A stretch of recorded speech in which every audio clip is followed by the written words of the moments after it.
ജനസംഖ്യാ കണക്കെടുപ്പിൽ ഓരോ വ്യക്തിയുടെയും പങ്കാളിത്തം സംബന്ധിച്ചുള്ള അനിവാര്യതയെ വ്യക്തമാക്കിക്കൊണ്ട് എംഎ കോളേജിൽ ബോധവൽക്കരണ പരിപാടി സംഘടിപ്പിച്ചു.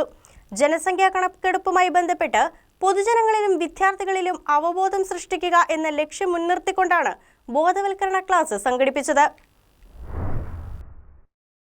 2027 ജനസംഖ്യാ കണക്കെടുപ്പുമായി ബന്ധപ്പെട്ട് പൊതുജനങ്ങളിലും വിദ്യാർത്ഥികളിലും അവബോധം സൃഷ്ടിക്കുന്നതിനായി മാർ അത്തനേഷ്യസ് കോളേജിലെ സ്റ്റാറ്റിസ്റ്റിക്സ് വിഭാഗവും ഡയറക്ടറേറ്റ് ഓഫ് സെൻസസ് ഓപ്പറേഷൻസും സംയുക്തമായി സെൻസസ് ബോധവൽക്കരണ പരിപാടി സംഘടിപ്പിച്ചു. ഡയറക്ടറേറ്റ് ഓഫ് സെൻസസ് ഓപ്പറേഷൻസിലെ സ്റ്റാറ്റിസ്റ്റിക്കൽ ഇൻവെസ്റ്റിഗേറ്റർ ദിവ്യേന്ദു ടി.ആർ. ചടങ്ങ് ഉദ്ഘാടനം ചെയ്തു. ജനസംഖ്യാ കണക്കെടുപ്പ് രാജ്യത്തിന്റെ വികസന പദ്ധതികൾക്കും ക്ഷേമ പദ്ധതികൾക്കും വിഭവ വിതരണത്തിനും അടിസ്ഥാനപരമായ വിവരങ്ങൾ നൽകുന്ന ഏറ്റവും വലിയ ഭരണപരമായ പ്രവർത്തനങ്ങളിൽ ഒന്നാണെന്ന് അവർ മുഖ്യപ്രഭാഷണ വേളയിൽ പറഞ്ഞു.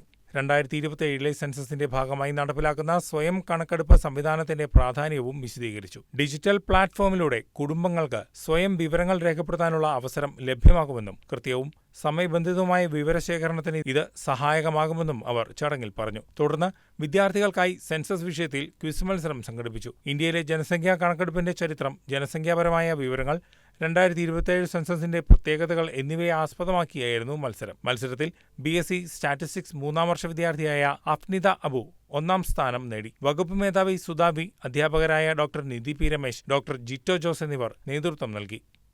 News desk KCV news.